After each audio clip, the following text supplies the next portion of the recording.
Hi, and welcome to our Momploydent conference. We are so excited to have you here. We have people logging on from around the country, so we're going to hold about a minute or two before we get started. Hi, and welcome to our Momploydent conference. We are so excited to have you here. We have people logging on from around the country, so we're going to hold about a minute or two before we get started.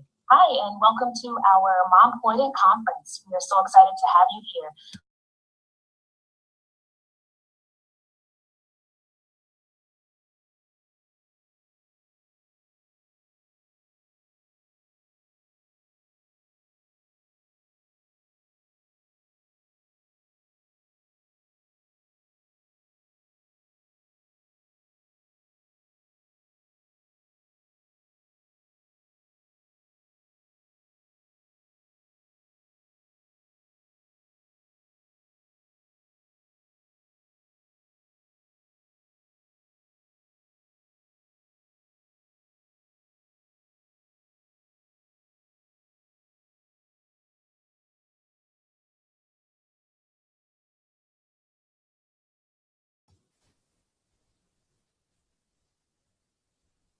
All right. Well, we're going to get started here. We know that it is a beautiful Saturday, I'm sure, wherever you are. Hopefully, you're tucked away nice somewhere in a cozy seat and ready to just learn and share at our conference today.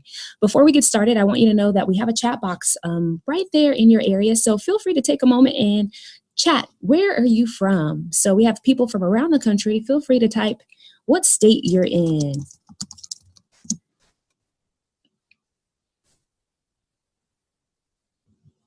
All right. We have a few people from California, Missouri, more California. All right. Well, we are so happy to have you guys here. We are going to go ahead and get started and help you get acquainted to our online format. So I do want you to know that this webinar is being recorded and will be posted for online view. It's important we know that you may have to bounce in and out throughout the day. We know we want you to be able to review these resources in the future and anyone else who hasn't had an opportunity to. So we're going to post it on our website for future playback. The lines are muted, but the Q&A panel at the bottom of your screen is available for you to submit questions along the way. We want you to be an active participant in this webinar today. We want to hear from you and hear your ideas. So feel free to either post in the chat box or the Q&A box, and we'll be sure to include your questions throughout our conference today. As I mentioned, our speakers are from around the country, and we're all located in remote areas, and we're all moms, so you may hear moms of children and fur babies, so you may hear our families chime in. So if they do, we'll make sure we'll have them introduce themselves to you guys as well. But hopefully you can grab your coffee, your tea, wrap up in your Snuggie, and enjoy. So what we're going to go over today, we're first going to start off with an overview of Momploydent. I'm aware that some of you may not be really familiar with the organization. So as a CEO, I'm excited to just share with you kind of some of the things that we're working on. And hopefully you'd be willing to join our community and stay for a while. After that, you'll hear from Kim, and she's going to talk about taking care of you. As you think about all of the things we do in our lives, we wear so many hats. Do we take time for us? So she's going to spend some time just sharing some tips and stimulating your thinking around, what are the plans you have for yourself? And then we'll have Maisha, and she's going to spend 30 minutes talking about study tips. So for those of you who are either actively in school or thinking about pursuing your degree, she's going to talk about some things that she employs to help her stay grounded and balance it all. And then we'll round out our panelists with LaToya, who will be talking about time management. And if there are any of you on the line who feel like you've got it mastered, we want to hear from you. But we know that we're all work in progress. So she'll be sharing her tips and best practices, and we'd love to hear from you as well. At the end of this, we'll talk a little bit more about how to contact us, and I'll have a little giveaway at the end if you are able to stay. So let's talk a little bit about Momploydent Incorporated. So Momploydent really was something that was born from my family. I have 3 children and a husband, and they have supported me quite a bit in my professional pursuits as well as my educational pursuits.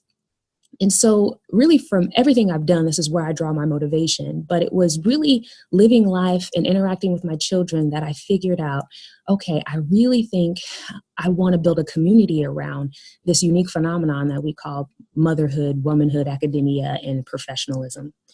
So I started to look at some stats because I knew that I wasn't the only mother who was trying to think about her professional career as well as trying to advance academically.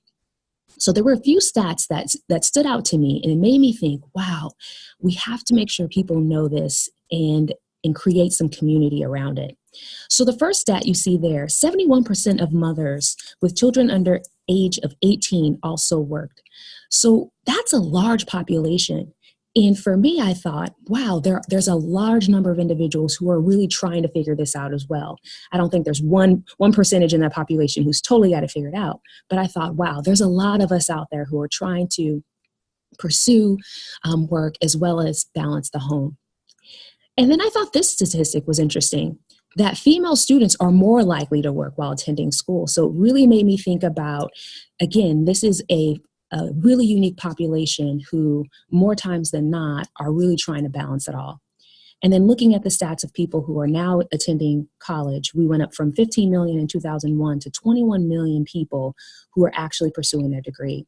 We know the workforce is changing, and so we're all trying to employ skills and get education to help us prepare to meet the workforce demands. So to me, it was no surprise that these stats were there, but that's what helped me rally around my mission, which is Momploydent, which is really helping working mothers excel academically. And if you weren't able to pick up on it, Momploydent stands for Mom Employee Student, really isolating and highlighting. I know we wear 20 hats, so this name could probably be very long, but the unique experiences of mothers as they pursue school and their professional pursuits. So we try our best, and we're new in we're pretty small organization at this point. We were established in 2016, but our goal is to really support women in their academic pursuits and build a sense of community around them. So that's when I decided to pursue my doctoral degree, and I actually conducted research, and it was called She Made It. And what I did in my research was really try to identify women who actually were able to balance work, home, and school, maybe not without going a little crazy, but women who were able to do it and successfully reach their educational pursuits. A lot of the research out there said that you're at high risk of not persisting or withdrawing from school if you add work in or if you add in a family. And so I actually interviewed quite a few women in Northern California, and they shared their experiences with me. And I was so impressed by their resilience, their strength, and their ability to just persist that I wanted to create an organization that was committed to that. So this picture you'll see here is actually a Momploydent. She's wearing our Momploydent stole. She graduated this past year while working full-time and raising 2 children as a single mother. And so that's what we want to do, is really highlight and showcase individuals who are trying their best to do it. And if we encourage them, hopefully we make it that much easier for them. So what did the research reveal? So in my research, 3 themes emerged. When I asked and interviewed these women, I said, what was it that actually propelled you to success, where you didn't feel as though you had to sacrifice one for the other? And these 3 themes emerged. They said that they had a strong support system. And I want you guys in the chat box. I'm going to pull up the chat box here, and I'd love for you guys to chime in. When you think about your support system or different types of support, what are some things that you employ in your life, whether it's professionally, academically, or socially? What are some support networks you tap into to help you kind of meet your personal goals? I'll give you a moment to chat some of those in the chat box.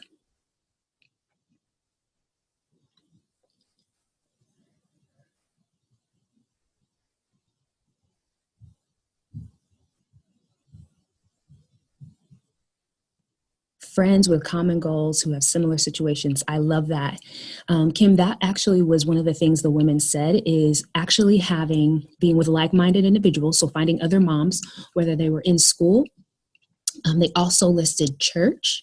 They also listed partnering with their institution of higher learning, and some even mentioned their employer and having really good relationships where their employer encouraged them to either leave an hour early or take advantage of tuition reimbursement. But there were 7 different areas that they used of support. So for me, it was really eye-opening to think, wow, we can't just have one thing, right? And it can't just be ourselves. And I think sometimes because we support so many people, I know I sometimes feel selfish when I ask for help or ask for support. But these women proved to me that you needed more than one area of support. And whether it's, and Tamika says here, family, we have family support, but think beyond yourself to create that support network, because hard times will happen, but having people who can encourage you was important. Spirituality was another theme that showed up. A lot of the women said that they, regardless of their faith, they had the faith and the belief that they had the tools within them and that they had a divine purpose and that they could truly reach their goals. So some of these women share that they either had spiritual relationships where people prayed for them, or where they asked the church for prayer, or that they meditated and that they really connected in their way to the universe to really say, okay, how can I ground myself so that I can move forward? The last area was self-image. And these women shared that they really had a strong belief in themselves, that they could do anything that they set their mind to, and that they actively try to make statements of positive affirmation and kind of caught any negative thinking for themselves and try to rework those thoughts so that they could persist throughout the program. So for me, those were really eye-opening kind of themes that emerged from the research, which helped me really think about how we wanted to approach Momploydent. When you look at the stats, 73% of them said their success was based on their support, 55% spirituality, and 45% based on how they were thinking and feeling about themselves. So that's where Momploydent came from. That research really propelled me into thinking about, okay, if support is big, how can I create resources where women can connect? And so what we did was we created an e-mentoring program. And the goal of this program is to help other women develop relationships with like-minded individuals who understand the dynamics of balancing work, school, and motherhood, and really making sure that they felt like they had what they need. They had the support to talk through academic challenges or home challenges. The goal of this program is to foster a relationship where they can have that additional support, but also share some tips and strategies beyond the individuals in your most immediate network. So you'll find this on our website. We are actively looking for mentors and mentees. So if you'd like to be a part of it, feel free to go to our website and you'll be able to sign up. One of the other resources that we have in Momploydent and what we try to put in the community is really highlighting Momploydents of the month. And this is where we really celebrate the academic achievements of amazing mothers in our community.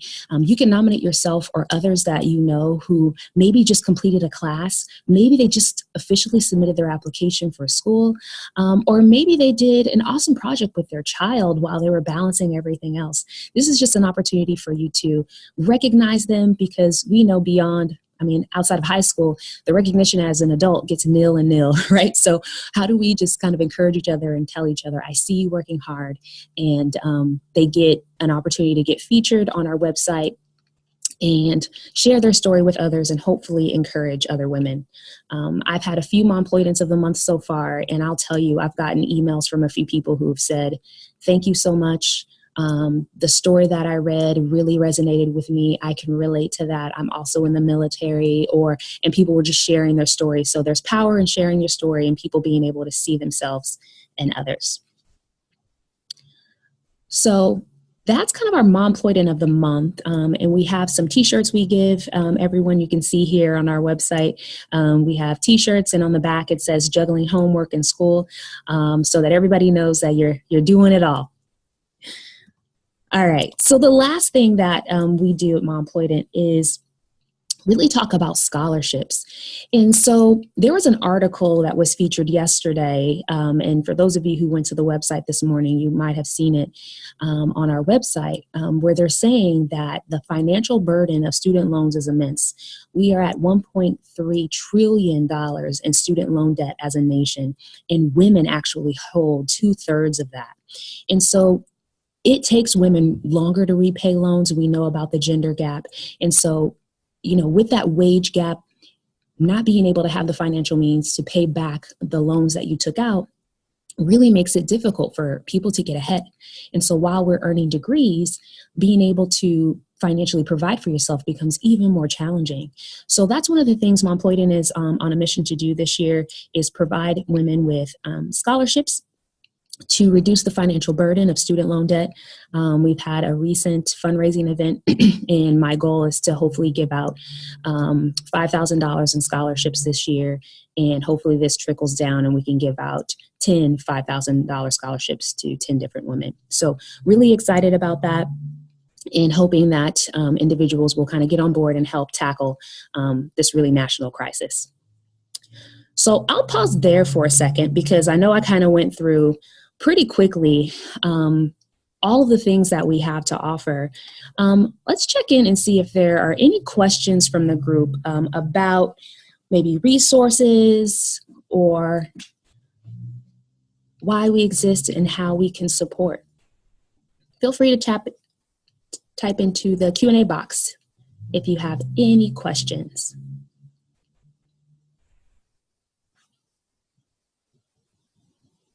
All right. I know that's a lot to take in, but I do want you to know that this community is definitely something that's set up and designed for you. I have had women who have said to me, well, so what if I'm not a mom, but I'm in school and I'm working? Can I belong to this community? Absolutely. This is definitely an inclusive organization, and we're here to help and inspire and encourage and support anyone who wants to. So feel free to share with your friends. If you go to our Facebook page, we typically have messages of encouraging words of wisdom or quotes to kind of keep you moving along.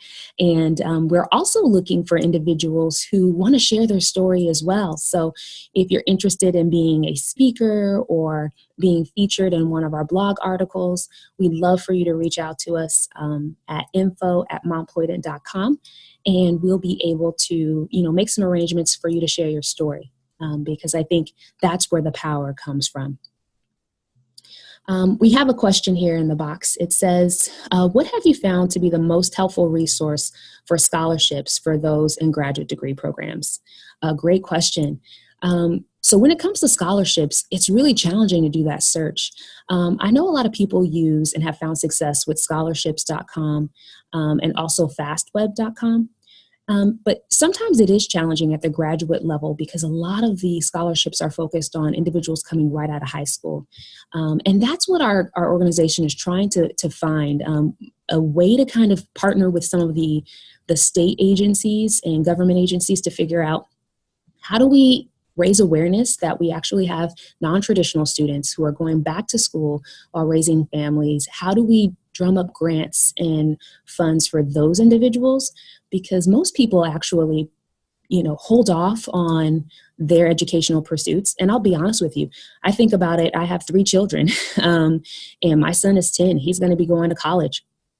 And so when you think about it, I have 3 kids to put through college. Should I hold off for myself? Should I take out student loans knowing that I may need to save for them?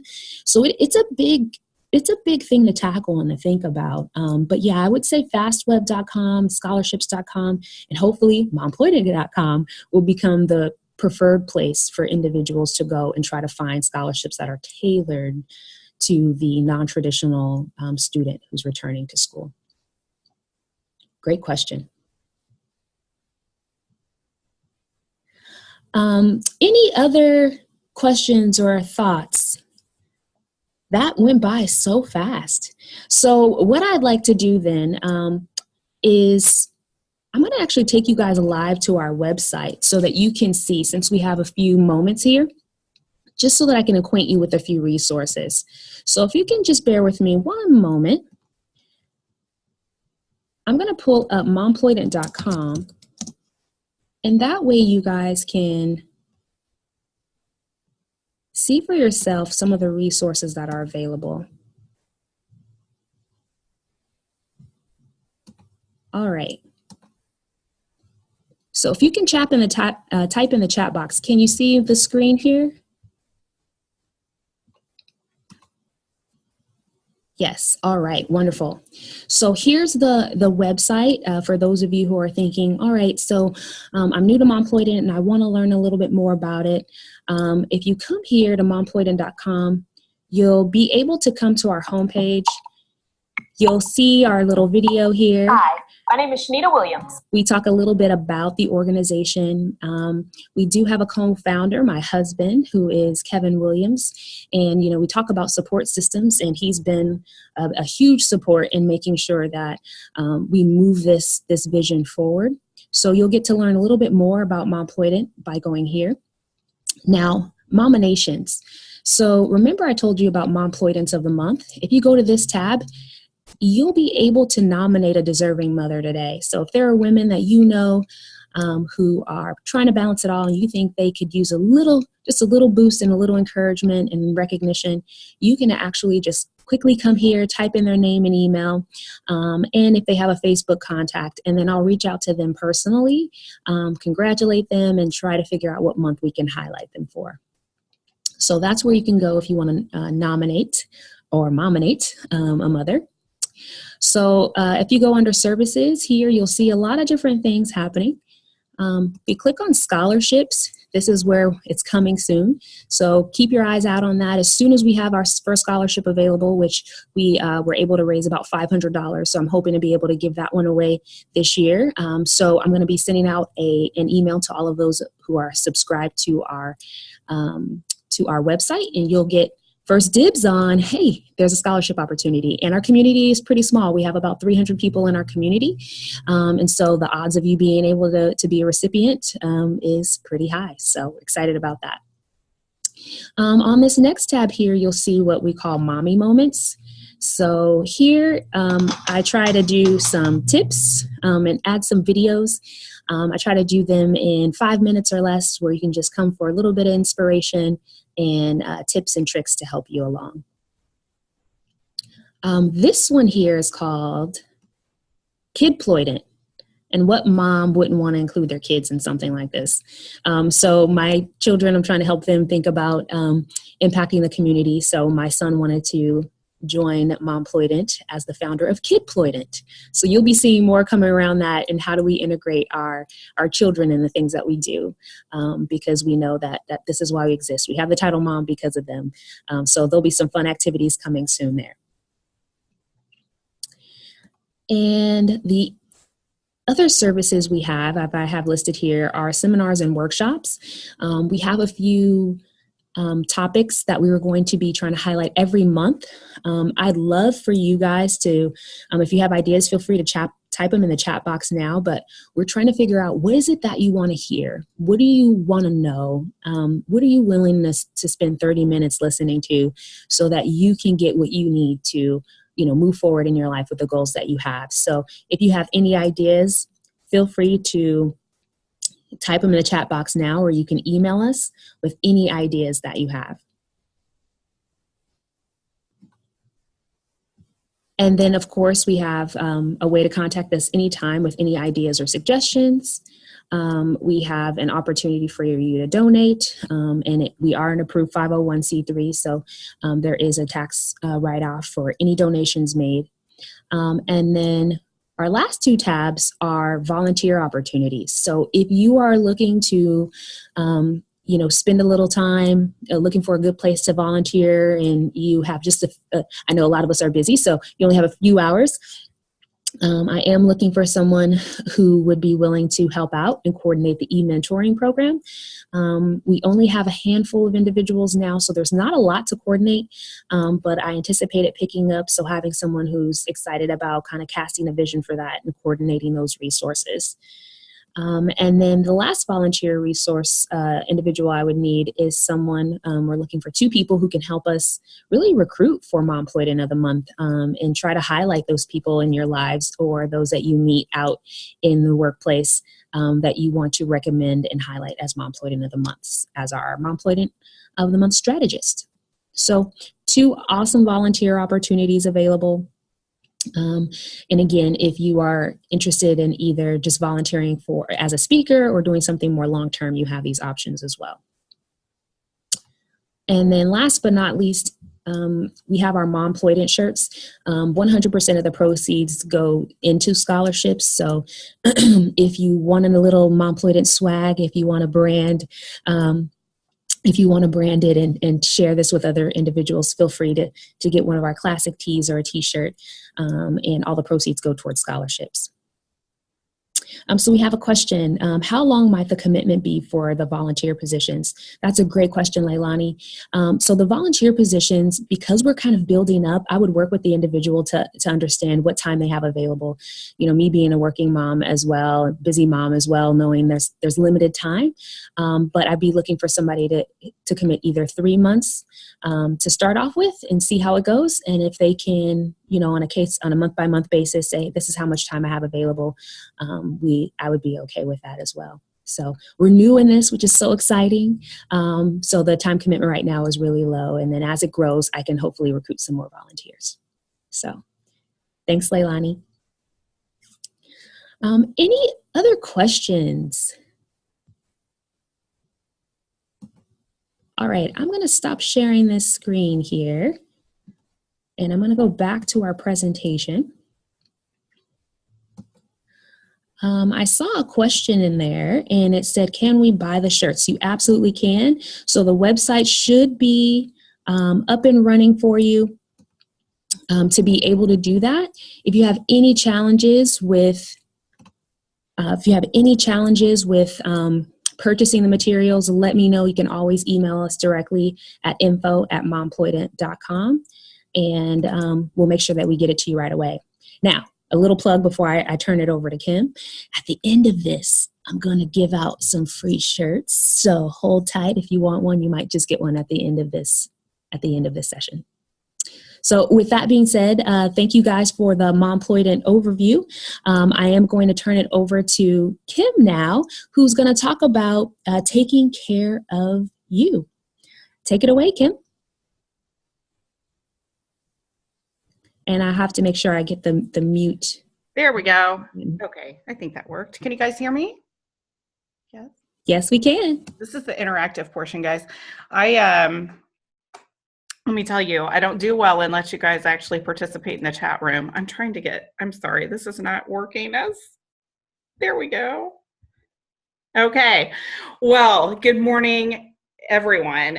So thankful that everyone could join us today. I am in Kansas City, and I tell you what, it is gloomy here. It has been so gloomy for the last several days and rainy, and we've had ice. And this is like the highlight of my day right here is being able to actually talk to people who have, you know, similar interests and people who are doing similar things so that we can help and support each other. Shanita and I actually went through a doctoral program together. That's how we met.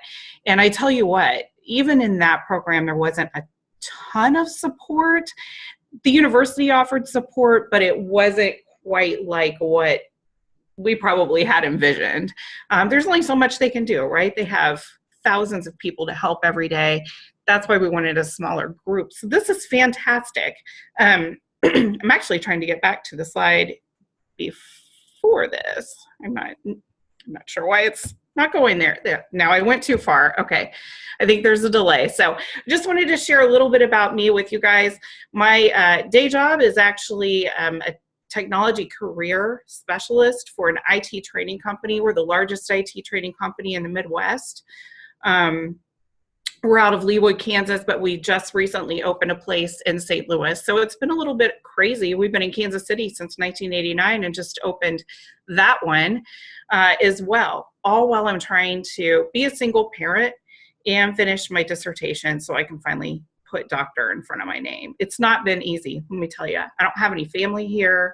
It's been several years of a journey for me. I got almost finished and found out I was pregnant with Colton. I had remarried and I found out I was pregnant with Colton when my daughter was 18. Can you guys imagine? I was shocked, and wow. She was like, what are you doing? You know, can you imagine being an 18-year-old? Your mom's like, hey, I'm pregnant. You're going to have a brother. So the support that I had along the way, especially when he was a baby while I was finishing up classes, just amazing and so needed. So what I actually did not do was take care of myself enough. So that is kind of why I wanted to speak to everyone about the importance of taking care of yourself. I would have people say to me things like, hey, make sure you take care of yourself. Do something for you. Well, how am I supposed to do that? I mean, I commute an hour each way. Colton's father and I actually got divorced not too long after he was born. I mean, what do you want me to do? I don't have family here. I'm in school. I work full time. I don't have any time to take care of myself. And I wasn't lying.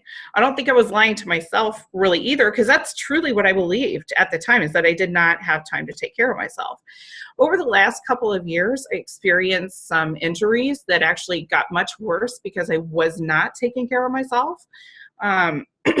2 years ago, not too long after I bought this house that we're living in now, I fell down the basement stairs. I had heels on. I had 50 things in my arms, getting ready to go to work. I was trying to get him. He was 3 years old. I was trying to get him to get in the car, which those of you who have kids, you know, they move like sloths in the morning. So you understand what that's like. And I don't know, my heel just connected on a piece of the carpet and down I went. Actually broke off a chunk of my bone in my knee that was floating around in my knee for over a year because I would not take the time to go to the doctor. So I was in a lot of pain during that. Finally, it got so bad that I was like, I almost laid on the floor at work crying. And I was like, okay, it's time to do something. So went to the doctor, got that taken care of. Got out, rehabbed that knee, was off work for a while, which put me even more behind, right? I had a little time to work on school stuff then, which was nice. But, it just puts everything behind when something like that happens. I was significantly overweight at the time, which also did not help my rehab.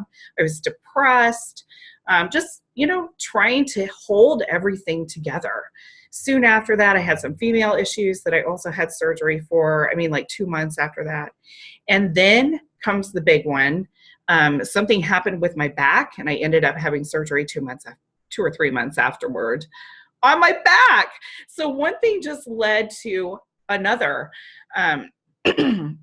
So I finished with all of that last January 31st last year. I had back surgery. Rehabbed that. The rehab went pretty well. What the doctors kept repeating to me over and over, if you would help yourself out and you would eat right and you would exercise and you would just get rest even, it would have helped your recovery so much. Well, those words have always been in the back of my mind, and always I was like, I can't even put clean clothes away.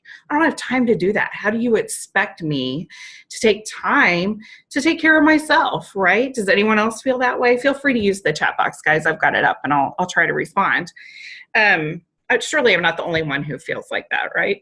It's like you want to do all this. I want to volunteer at this. I want to do this. I want to go to my son's school and participate. You have to draw the line somewhere, right? So we need to figure out what the balance is to actually make that happen. I actually had a really good friend last summer who she actually used to be my boss, and she sent me a package in the mail. It was a protein drink, and I was like, I'm not going to do this. I don't have time for any of this. What are you doing? So it sat there on my shelf for several days and several weeks probably. I don't have time to work out, so what's the point, right? finally she was like, hey, I'm going to work out at 5 a.m. Do you want to join me? I'll get you on Zoom. Okay, I guess. I mean, what am I going to tell her no?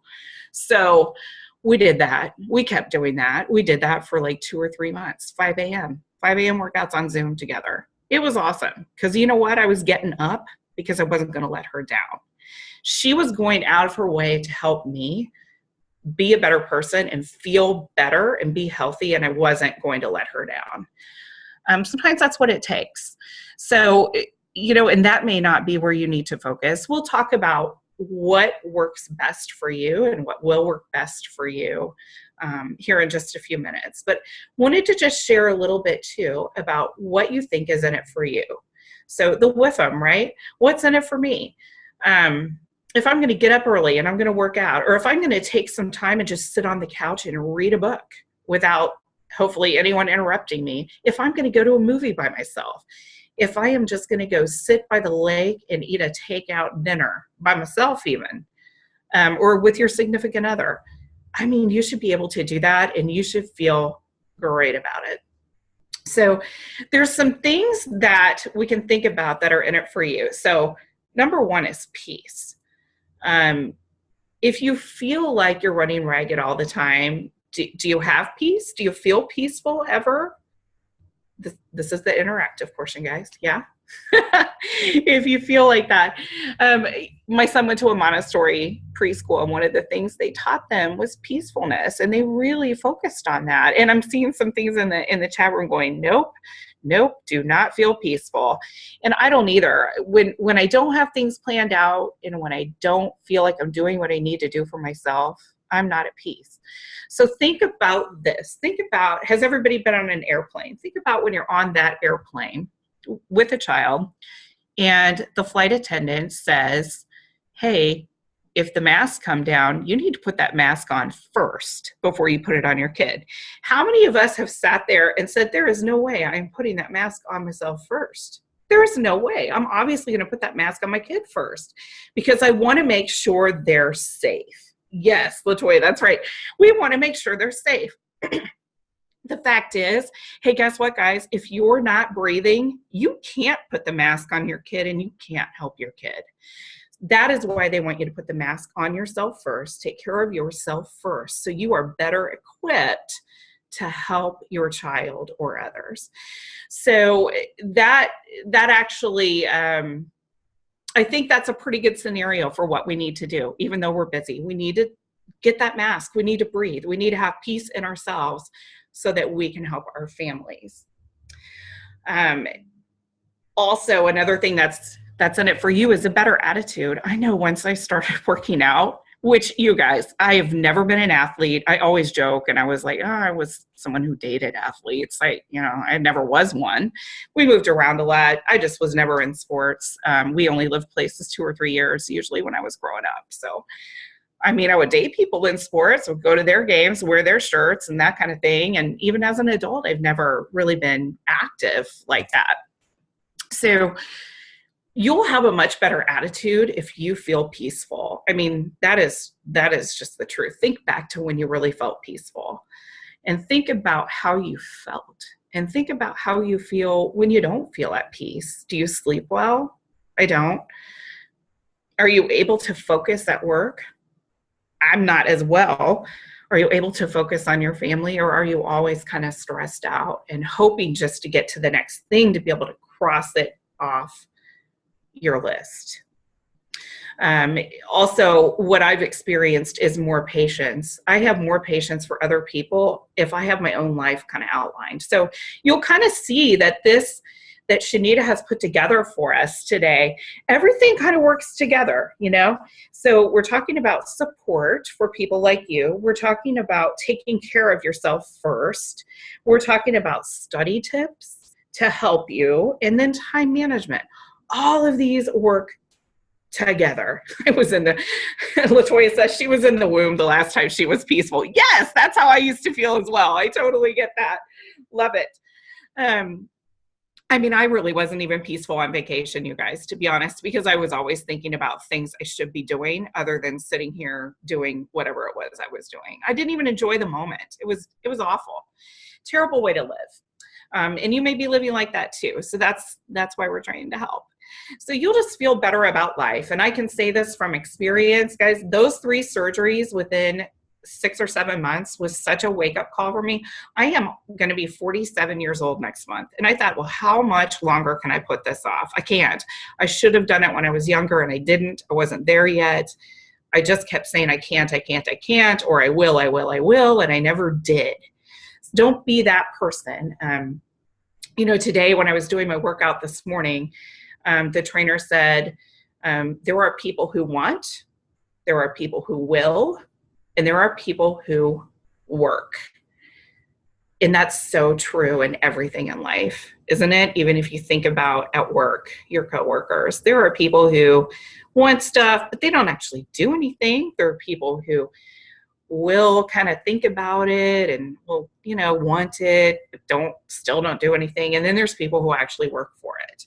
They're not necessarily the people staying late. They're not necessarily the people coming in early. They're the people who get to work and get to business. So let me ask you guys this. If I can tell you a way to make your life less stressful and more peaceful, would you even believe that? Does it sound too good to be true? Just stay with me because I can help you guys kind of work through this. And I'm going to use myself as an example, really. So how do you figure out what to do? Mine was kind of dropped in my lap, right? My friend Dawn knew what I needed to do. So she sent me a package and said, hey, you're logging on to this Zoom at 5 a.m. with me. And I wasn't going to tell her no. So I did it. So there's a lot of different things that you can do. And guys, I'm sorry, I don't know why this slide, I think there's a delay with the slides and I'm not sure why. So there it is. Okay. Thank you. Whoops. Wow. Okay. Sorry. And I work for a technology training company. I mean, is that not hilarious? Anyway. So some things that you like to do, you need to think about that. So I asked some other people what they like to do, and feel free to put stuff in the chat room too. So, oh goodness. I'm sorry, guys. I can't see the icons at the bottom is my problem, I think. One second.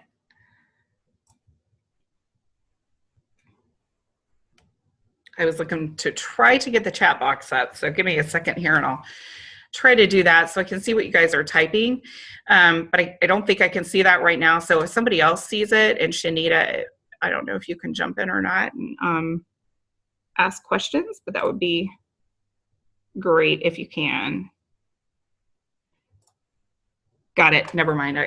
Oh, no, I didn't. Boy, sorry guys. Technology. Wow. So think about what you like to do. My friend Lori told me that she likes to sit in the hot tub and just do nothing, just sit there and get manicures. And she also told me she likes to eat well. I will tell you, this is something that she hasn't liked to do always in her life. This is something newer for her too. She also had, her sister actually kind of did the same sort of thing that was done for her. Dawn, my friend Dawn, who I told you about, she likes to move her body working out and she likes to stretch. That's how she relaxes. That's how she takes care of herself. She actually came back from a pretty serious cancer situation by getting herself healthy and just kind of changing the way that she viewed food and the way that she viewed activity. Shanita actually told me that she likes to get a manicure, a pedicure, massage, anything relaxing like that. I like to do all kinds of things. I'm not just one of those people who's like, oh, I like to do this or that. It kind of depends on my mood, and it depends on the day and the season and a whole bunch of stuff. On Friday nights when I get home from work, I just watch TV. I mean, I'll binge watch something. Oh, there, it came back. Thank you. Thank you, Latoya, for typing something because then it's there. And yes, sleep is so important in all of this. So thank you for putting that. I binge watched This Is Us last night for like 3 hours when I got home. My son was at his dad's house. I get up at 4 a.m. right now so I can get my workout in before I commute to work 45 minutes each way. It's the only time of day I know that I'll get it in. If I wait till evening, I know it's not going to happen because I just won't do it. So I have to get up and do that. And sleep is so important because you need like 7-8 hours of sleep every night. If you are a 4 to 5 hour sleeper, you're not doing what you need to do to be at your optimum. I block my workouts. I plan my nutrition. I'm actually doing a thing right now that's really helped me a lot with time management. The thing I'm doing right now, Tamika says that, yeah, that was me too, Tamika. The thing I'm doing right now is called 80-Day Obsession, and it's actually time nutrition, and it has blocks. Like you eat at this time, like I get up, I eat at 4 o'clock. And if anybody would have told me 6 months ago, even maybe 4 months ago, that I would be eating breakfast at 4 a.m., I'd be like, no way. I will be sleeping at 4 a.m. But I get up at 4, I eat, I work out at 4:30. I get in the shower after that. I just go through my morning routine after that. And it set a great example for my son too, I think. So there's lots of different things. Anybody got anything that they like doing in particular? While you guys are responding in the chat area, I'll tell you, I think my all-time favorite thing is just to go to the lake. We live pretty close to Lake of the Ozarks. Some of you might have heard of that. It's a TV show about it now on Netflix.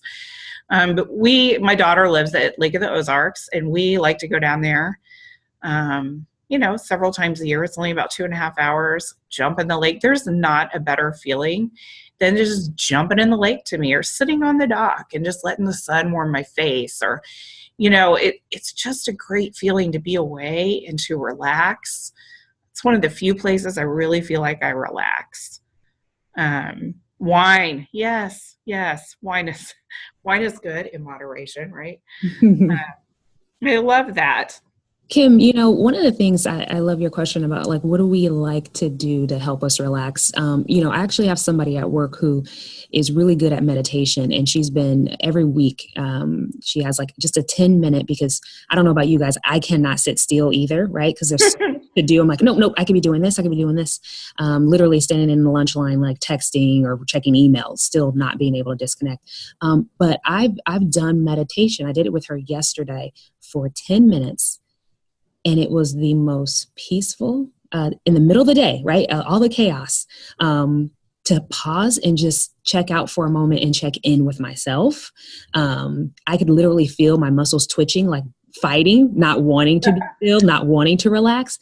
But I actually had an increased amount of energy for the second half of the day. And I don't know, I think I need to make that a part of my day. And so, how do we check in with ourselves?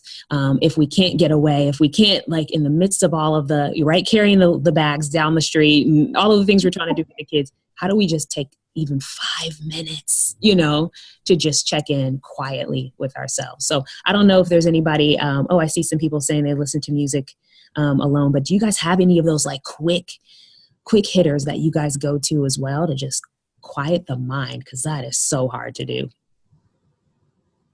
I agree with you. I sneak out to my car sometimes at work, and I would just sit there for a few minutes. Yes, LaToya does too. Sometimes I eat lunch in my car, she said. Yep. I do that too.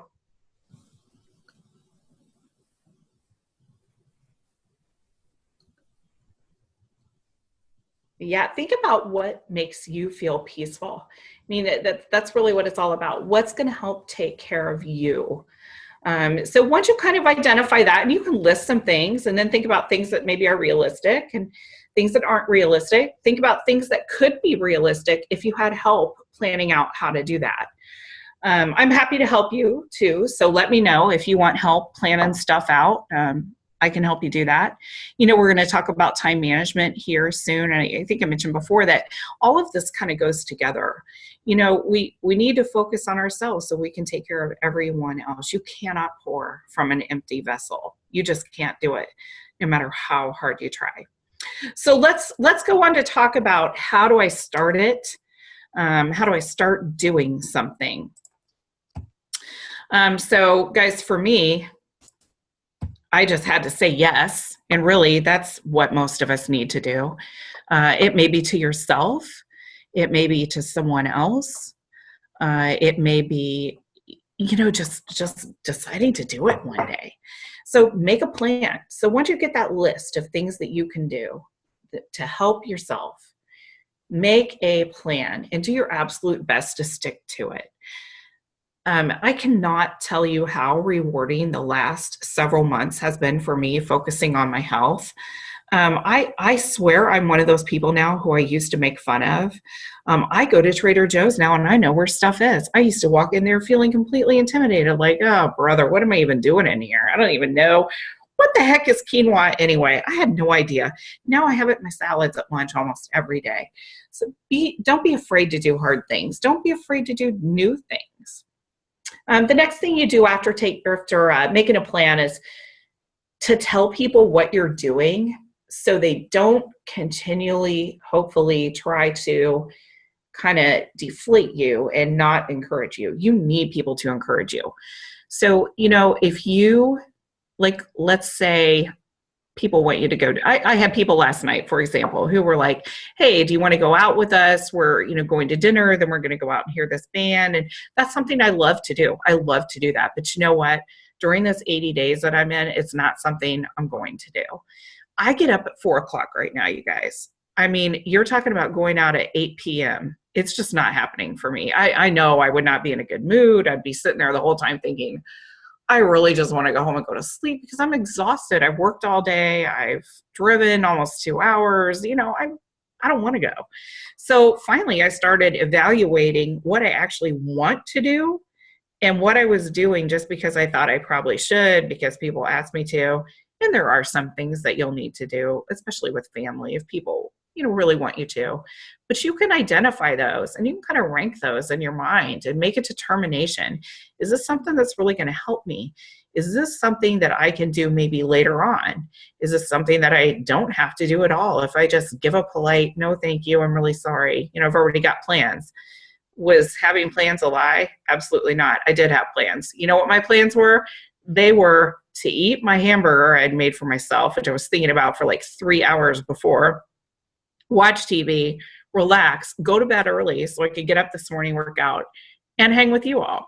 And I think those plans are just fine for Friday night. I'm totally happy with that at this point in my life. Wouldn't always been, but totally happy with it now. And, don't be afraid to ask for help. I think this is often the biggest thing. I failed several times before at trying to get healthy. And I'm not talking about just losing weight, guys. I'm talking about like actually getting healthy. Like I've failed so many times at that because I would do it for a week or two and I'd be like, well, I'll take a break. And I would never go back to it. I'd go back like 6 months later and wondered why I couldn't ride my bike 22 miles anymore, like I was doing on the weekends before. Well, it's because I hadn't been doing anything in between. So of course I couldn't do it. So don't be afraid to ask for help. And help sometimes comes in unlikely places. It can be a coworker who maybe wants to do the same thing you're doing, or maybe already is doing something that you want to do. It can be one of us. I'm sure when I say that all 4 of us on this conference today would be happy to help you with anything that we can. I like the push journal. That's something that I've been using lately. If you search push journal, it'll actually come up and you can buy it. But it takes you through 30 days of goal setting and 30 days of making sure that things you want to do relate back to your goal. And it really makes you think. Like when I first started going through it, I thought, this is so detailed. This is just dumb. I can't believe I'm sitting here spending 45 minutes trying to figure out even how to fill this journal out. About week 2, I was like, oh, hey, look at that. All this stuff is going back to my goal because I knew what I needed to do then to get to my goal. And I knew what actions I needed to take to get to my goal. It's amazing when stuff like that happens. Don't feel guilty for taking a little time to yourself each day or week. I can't stress enough, you guys, you have to take care of yourself or you can't take care of others adequately. And I know it's hard to schedule stuff in. It is so hard. Even if you take 10 minutes a day to start with, guys, you will feel so much better. Even if you can get 30 minutes more sleep, if that's, where your biggest problem probably lies. There's just all kinds of things we can do to help ourselves. And just remember that you're worth it. You are important. You are important to your family, especially. Your kids need you. they need you to be at your optimum.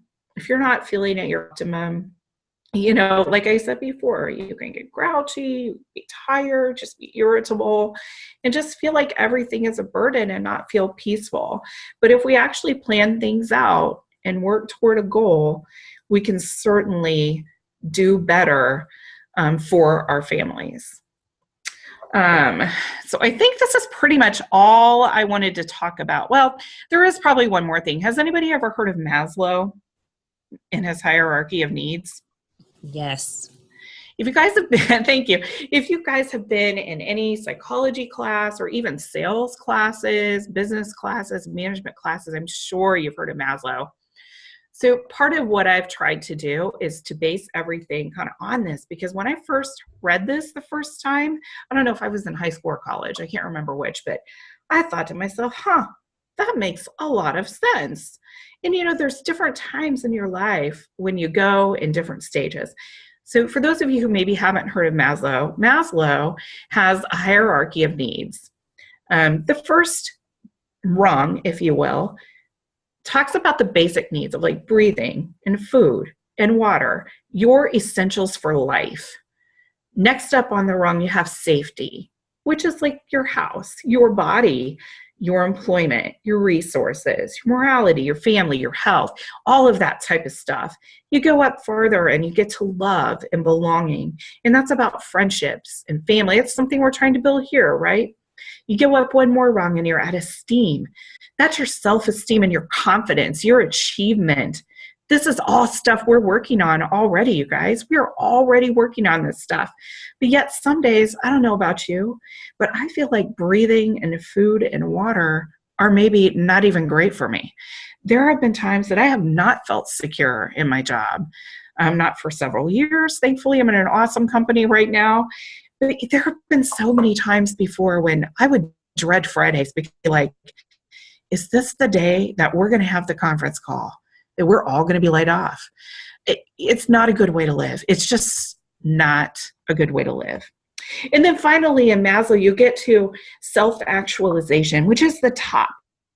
And that's creativity, spontaneity, problem solving, lack of prejudice, and acceptance of facts. Guys, you can work on all these at many different times, but the goal is to get to that top part. And we want to help you do that. I actually started my own company around the first of the year. That was one of my goals that I did in my push journal for January, was to start helping people get healthy, because I felt like someone did that for me and I wanted to help other people do it too, because I know how hard it is to balance everything. So you'll see some information on here. If you want help getting healthy too, let me know. Safe.com is actually my website. It's undergoing a change right now. I said I work for an IT development company, training company earlier, and one of our gracious instructors saw my website and said it was a disaster. So he's actually taken it over, and then he got sick this week. So we haven't deployed the new one. So you'll see some updates coming to that very soon. In addition, I have no idea where the email on there is going, probably for the next 2 weeks. So I'm the Boss of Me 71 is a great way to reach me, but I'm happy to help anyone who wants help do it too. And this will go right along with the tools that we learned today, and study skills, and the tools that we learn about supporting each other. And most importantly, probably, is time management. So just let me know if you guys need anything or want help. I'm happy to help if you want it. I think that's it for me. Does anybody have any questions? Kim, that was fantastic. Really appreciate just you sharing your authentic story, your journey. I think we could all, while this webinar is set up where we just kind of sit and really reflect, I think we all were kind of shaking our head and following you and saying like, we can relate. So thank you for all the great tools and tips that you shared. Again, if you guys have any questions for her, feel free to put them in the chat box. At the end of this, we can come back to and do an all question up kind of Q&A. But thank you so much, Kim, for just taking the time and sharing your story. Absolutely. Thanks for having me, you guys.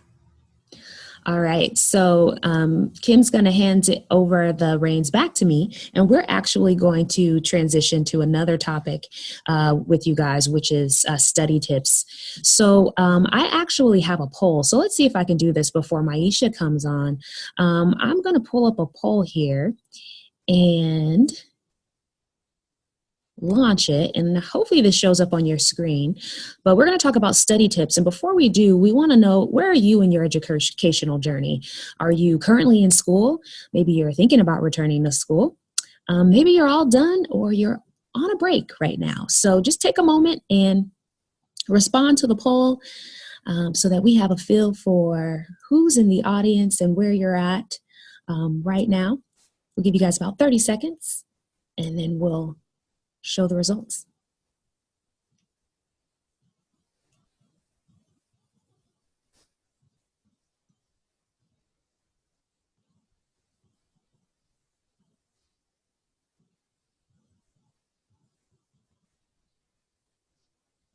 And these will not show your names at all. It'll just show the overall summary.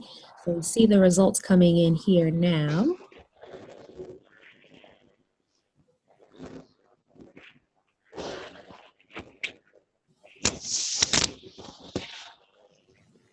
Okay, so let's see. I can share the results.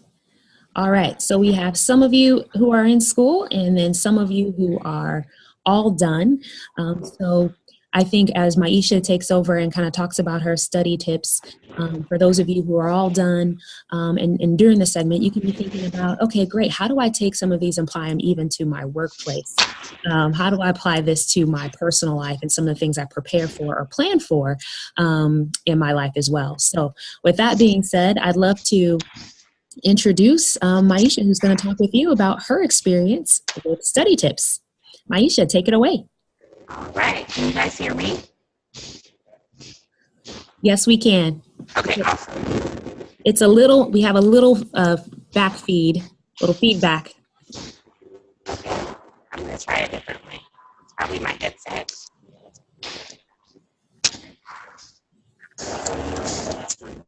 Can you guys hear me now? Is this better? A little better, but it's still a little bit more, a little muffled there. What about now?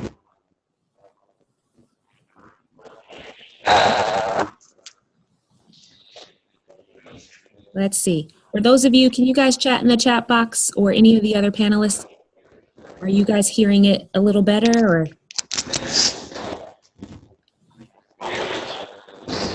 It sounds pixelated. Okay, I'm going to see if I need to move, and then hopefully it won't sound as bad. A little better, but muffled. Okay.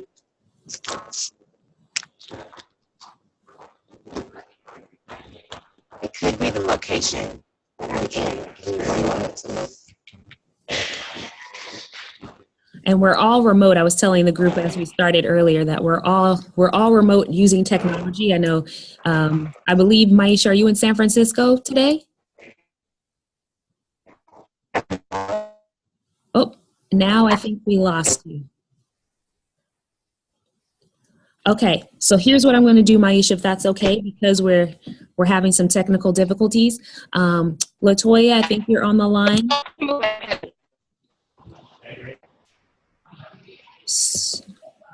Latoya's on the line. So Maisha, if we could, we'll try one more time. If not, I'll just move forward to Latoya, if that works. And then we'll try to troubleshoot the technology and the wrap up.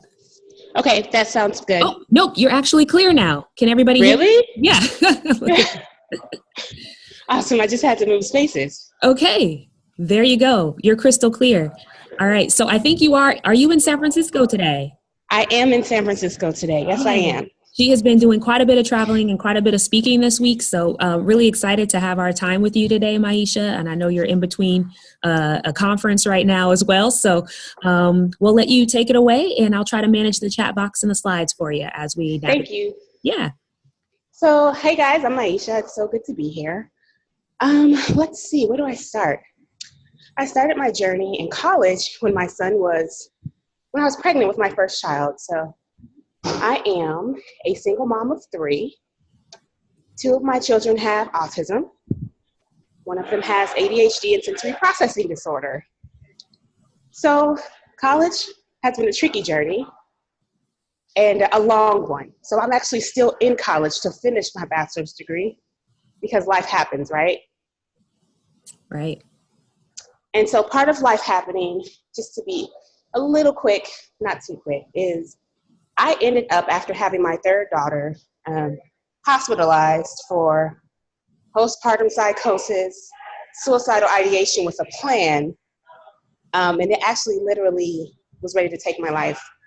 And with rehab and therapy and support and encouragement, I was actually able to be where I am today, fully recovered, still in therapy, back in school, and just really trying to build a better life for me and my family. And so when Dr. Shanita Williams, I love saying that, Shanita, because Shanita and I kind of grew up together, so I love just her journey and just being in her presence. Asked me to participate, I was like, yeah, I have so many study tips, because there's been times when I've been in school and I've had to stop, or I've didn't have enough time to study because I had newborns. So I have so many tips that I'm actually excited to share with you guys on this call today. I don't know about you, but you can put a yes or a no in the chat box. How many of you who are in school right now or who's been through the process are like a last minute study, or like, you know, you have a test tomorrow and you put it off because life happens, life gets in the way, and you're going to study the day before because that's just what works for your life.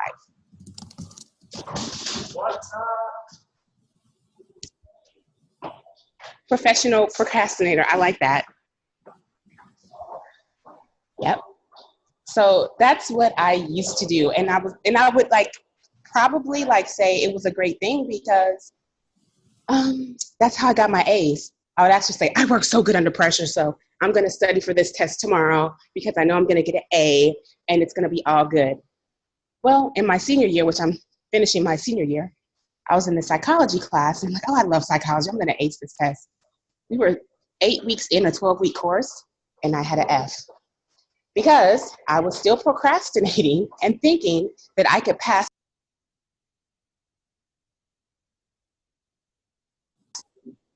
What I actually had to do, you guys, was stop and reflect and really think about all the ways I could maximize my time and really be able to focus and hone in on different ways to study and not have all that pressure on myself. So if you think about the topic we just heard on self-care, it's really not good self-care to procrastinate, because think of all the stress and pressure in your body and think about how it affects your family. Like for me, when I was procrastinating, it's almost like your kids know, they know, mommy is stressed out right now. So any little thing will trigger me to overreact. I'm trying to study, go sit down, go watch TV, leave me alone. And we don't want our kids to feed that energy off of us. Tamika, yeah, absolutely. And so that's why it's so crucial that we have self-care strategies in place. And then Latoya is going to come with the time management strategies to really help us hone into these study tips. So let's get into it. Let's go to our first slide. So you want to find the time. So for me, as a working single mom, I had to basically use Cliff Notes, YouTube videos, and audiobooks. So we're all tactile learners. We all learn in a variety of different ways. I realized that I needed to read the information, I needed to hear the information, and then I needed to write the information. And so for me, that looked like sometimes, I'm a real talk, because we're so busy, I don't get the full textbooks. I get the Cliff Notes. And then from the Cliff Notes, I would actually get the notes from my professors, highlight the important parts that they really needed us to know, and really watch YouTube videos around the topic. For those of you who really, really want the textbooks, that's fine too, but you can also get the audiobooks. A lot of universities now are actually giving students audiobooks to actually help them learn as well, because all of us are realizing the different ways of learning and how they support our needs. So Cliff Notes, YouTube videos, and audiobooks were crucial in studying the content and how it will relate to me passing courses and passing my classes. So when it also came to finding time, I found myself really looking at my work schedule. So I would actually block in 30-minute work blocks, and I believe that's on the next slide. I would actually use my work breaks for study time 4 days out the week, because I needed a fifth day to really like do nothing, because I'm already thinking of doctor's appointments, kids, work, what my boss needs. So one of those breaks out of the week, I really needed to focus on me. And so that's when we get into planning your time. When you plan your time to study, you want to plan your time around your family schedule. You don't want to, like, you know, your kids have a soccer game and you're trying to study at the soccer game, knowing you might want to pay attention because something bad might happen. You want to plan it around your family schedule. I would also say planning time to study, you want to set 1 extra hour on weekends for your kids to have free play. So what that looks like for me is on a Saturday or a Sunday, when I know I need an extra hour to study, I would allow them to have tech time and not feel guilty about it, because, you know, the current science is showing us, you know, the kids will get addicted to having tech, but as a single mom, I have to do what's best so that I can pass my courses. And then you also want to give them self-guided activities. So we also have activity packs at home as well. And in these activity packs are the things that they love to do, which are Legos, crayons, coloring pads. They also like to write scripts. So they also have little clipboards with notebook paper, and they'll work together to write a script out. If you have a younger baby, like 0 to 12 months, 0 to like 15 months, I literally would turn on baby Einstein videos, or little Einsteins even, and allow them to listen to the classical music. Because number one, it's soothing for me, because I was in the background with young babies listening to that music and studying, but it's also soothing for them because the science also shows that classical music actually benefits younger children. Another tip, like I was saying earlier, is the Monday. Yeah, oh, Noodle, what's Noodle? Kimberly just gave us a new one, Noodle. Yeah, I have to look that one up. As far as studying at work, so I would pick Monday and Wednesday would be my math days, and I'd have 30 minutes. So that gives me an extra hour for math, to do math at work. Tuesday and Thursday would be comms, and that would give me an extra hour to do comms. And that's how I would block my time at work. I would also try to do a 15-minute during my 15-minute break, but if I couldn't study during my break, I also like to walk just to get out of the building and give myself some fresh air, because it's also important not to overdo it. Another good way to study is in the evenings. So I think my next slide kind of goes into how to lean onto support so you can have some study time in the evenings. So it's really important that as Momploydents, we rely on a support system to really be sure that we can have the time we need. I think it is, Shanita, you can help me with this. So it's an extra 6 hours for every 3 credit course that you take that you need to study. Is that correct? Oh, that sounds about right. Yep. Yep. So that's about right. So just imagine you need 6 hours. So you've already, for each course, so if you're taking 2 courses, that's an extra 12 hours a week that you might not really have. So you really got to hone into those work breaks, but really asking for help and leaning into trusted support. You really got to lean in. And you can do that with your family. And I know Kimberly said her family wasn't close. If you have a church family, if you have some close girlfriends, members of your youth group from a church, a lot of communities now through their hospitals have a babysitting, what is it called? It's a babysitter certification program through a local hospital. And you can actually get a list of hospitally trained babysitters that are CPR and first aid qualified. And you could actually hire them in to come sit with your kids for an extra hour in the evening so that you can have that study time. And then you can also get a part-time childcare provider. So there's tools and resources like care.com and Sitter City that can connect you to a local babysitter that you could pay for if you had the resources to get help so that you could study.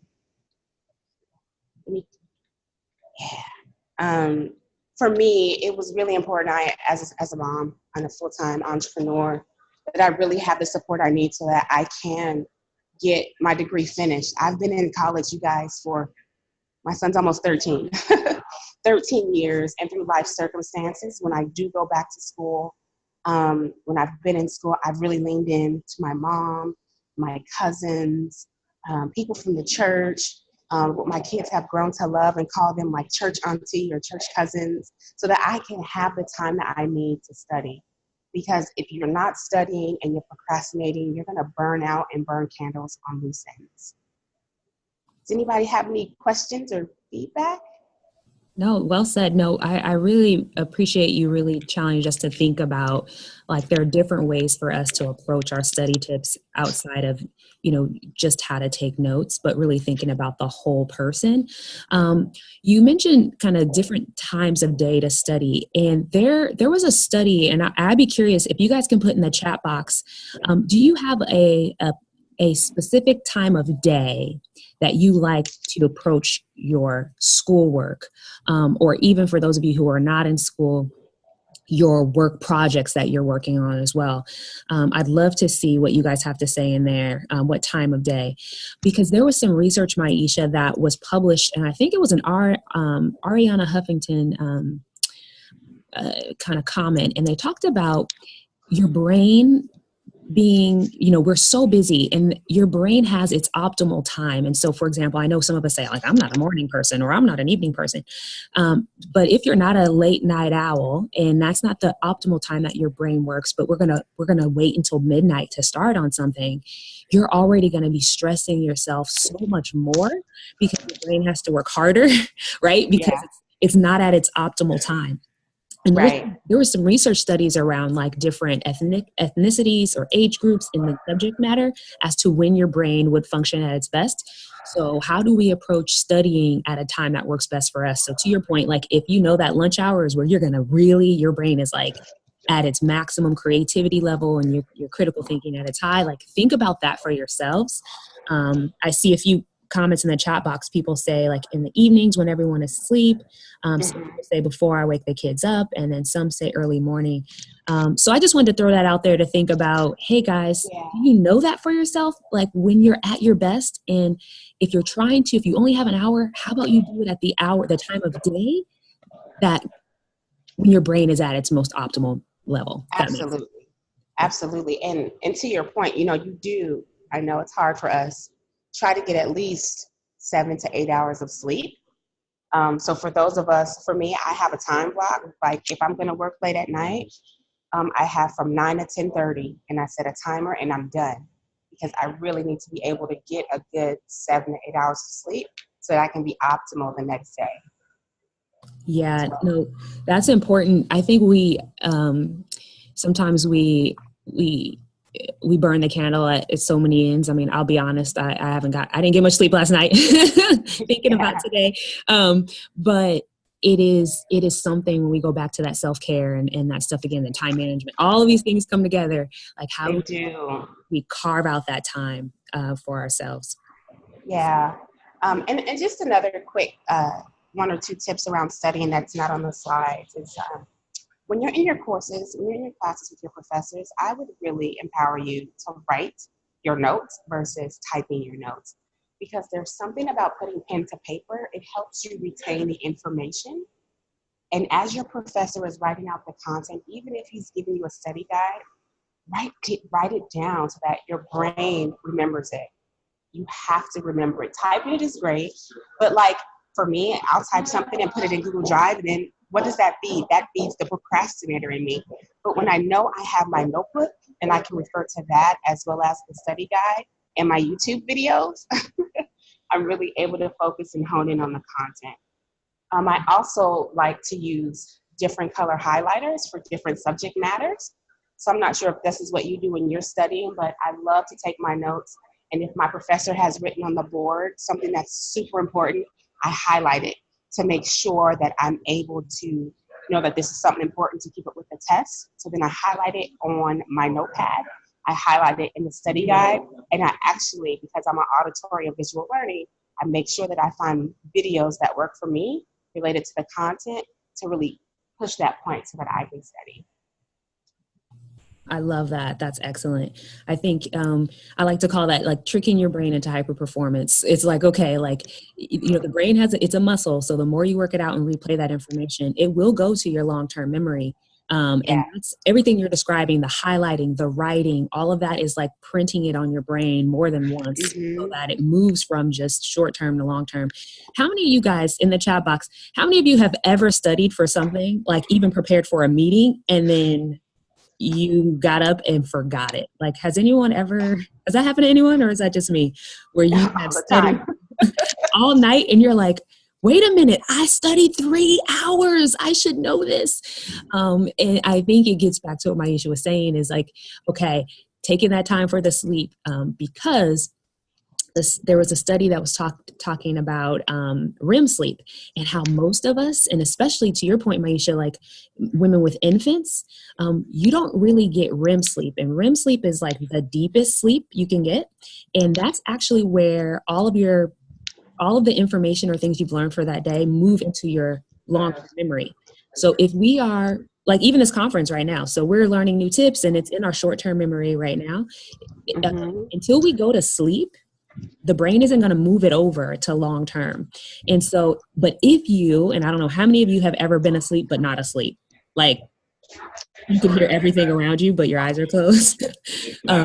You're not in your REM sleep, which means you're not getting that information dump to go to long-term memory. So if you find yourself struggling a lot going, hey, I'm studying and I'm not remembering, it could be to Maisha's point that the lack of sleep and not being able to get to that deep level of transference. So hopefully that helps somebody, because I'm still struggling with it. Try to get to that REM sleep. Any other questions or comments or concerns?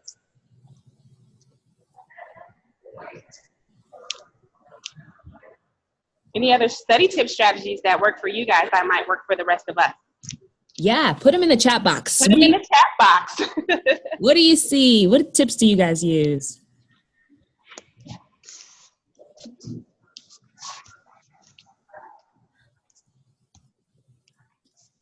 While they're coming in, while people are thinking of something in the chat box, I love your thoughts on audiobooks. Do you have a particular method that you listen to audiobooks on? Are you one who does it in the car, or you do it like iPod style, or kind of what's your preferred method, Maisha, on how you... Yeah, because my life is on the go, I'm definitely listening to it in the car. And what's funny about that, because my children are older, they'll listen to it too, and it shows up later in life. Like, for example, if I'm reading something on, I'm taking like a positive psychology course and I'm listening to some of the content, my kids will be like, oh, mommy, but that book said you have to do this in order to do that so you can stay positive right now. That's awesome. Definitely doing it in the car. But I also like to do it when I'm sleeping. I know this sounds funny.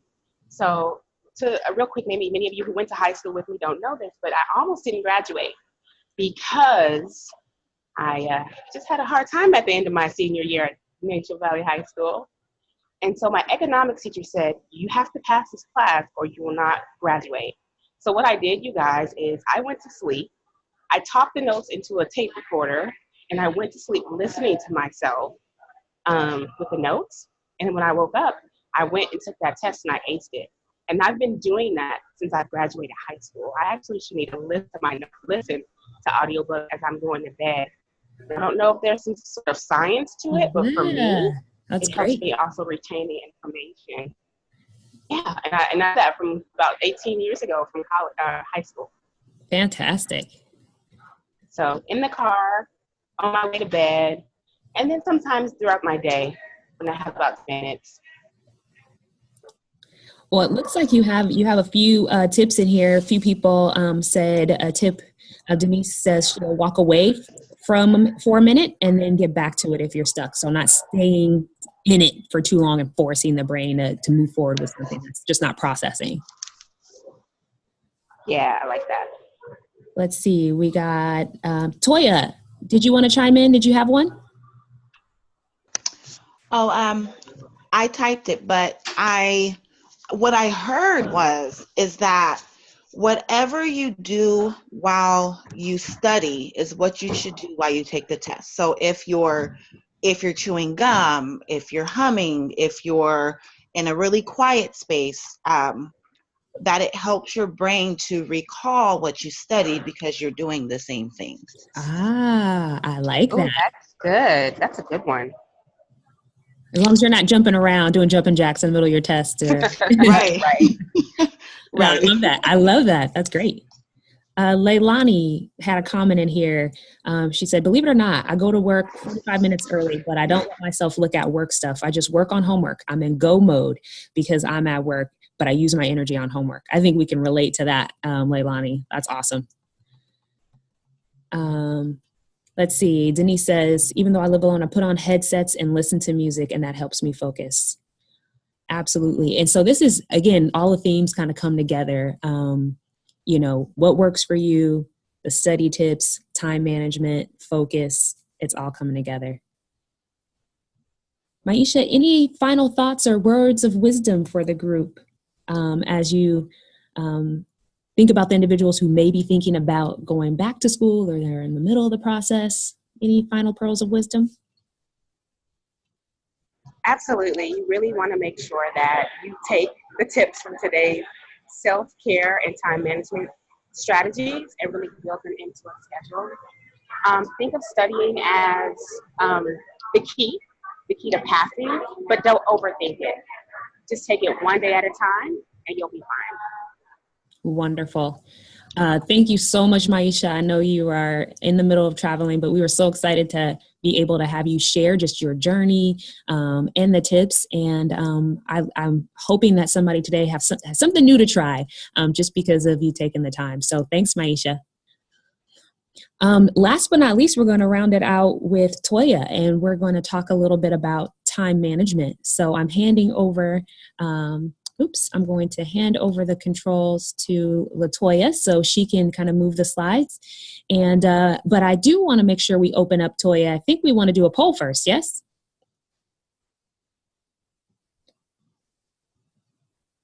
Let's see. I'm going to try to do a poll first. And okay, stop sharing, because we're going to open up with a time management poll, and we're going to launch that. And hopefully you guys can see it. Which area of time management do you struggle with the most? Take a moment and cast your votes.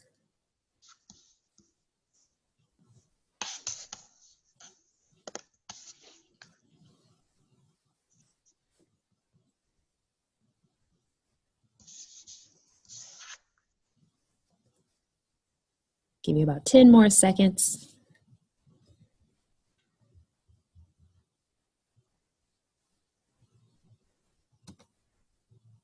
All right, so overwhelmingly, the group struggles with saying no and setting limits. That sounds like a form of self-care. LaToya, we'll turn it over to you, and you can talk a little bit about your experience and tips with time management. Thank you so much. Let me get myself set up here. There you go. Do I have it? Yes. Okay. All right, guys, good morning. Can you all hear me okay? Yes, we can. Okay, perfect. So my name is LaToya Cole, and I am going to talk to you today about time management. So funny thing is, when Dr. Williams kind of approached me and messaged me and said, hey, I think you would be really great for this. I would like you to talk about time management. My first thought was, I don't have time. I do not have time to do this. And it kind of made me stop and say, okay, really? I don't have time, but I really do have time. And I began to talk to my husband, and he's so good with kind of laying things out. Where I am right now, I kind of am always in the here and now, and he is in the, well, what worked for you before and how can we make this work for you in the future? So we work really good together when it comes to that. So I am very happy to be here and happy to begin this with you all. So before I start, I really hope that you guys got a chance to read my bio, but I'm going to share just a little bit about myself so that you all know where I'm coming from. So I am, first of all, I am a mother of three. I have a son who is in the military, and I have two girls who are still at home. They have gymnastics, they have dance, they have basketball, they have events at school, they have meltdowns, all of that. So that is my main job. I am also an employee. I actually have two jobs. I work between two different hospitals as a social worker. So I have to kind of balance my time between both of those jobs. I am also a student. I'm currently about a little over 60% of the way through getting my PhD. So I am in my stages of writing my dissertation, which takes a lot of time and effort and discipline. On top of that, as I said, I am a wife. I've been married almost 12 years, and that in itself is a job. And then I'm a friend. I love to have fun. I love to hang out with my friends. I love to go to brunch and wine tasting. And I am a daughter, I'm a sister, I'm a cousin, and those all come with responsibilities. So that you know a little bit about me, the question is, how well do I effectively manage all of these roles? I don't. I really don't. To be honest, I don't. But every day I am working towards getting better at it. And I think that is what matters the most. Oh, sorry. Hold on. How do I? Thank you. All right. So what is priority in your life? What are the things that are priority to you, right? Because those are the things that you make time for. How do you make time for the things and people that really matter? Are you doing things at the last minute? Are you planning in advance? Are you missing things that you really don't want to miss? Do you always feel rushed or pulled in several different directions? A lot of times, just having so many different roles, you can feel pulled in several different directions. And how do you make time for it all? How, when there are 5 things on the same day, how do you say, okay, this is 1, this is 2, this is 3, this person will understand if I don't make it because I really just can't. Do you struggle to handle your responsibilities as a mother, an employee, a student, a wife, a family member, a friend, a member of a church, a member of a group, etc.? And are you well-intentioned, but you really just seem to fall behind? You always feel like you're playing catch up. I always am late, or I miss it. So are there any of those that you all think, this is me? Oh my gosh, that is me. Please feel free to type in the chat box as I'm talking.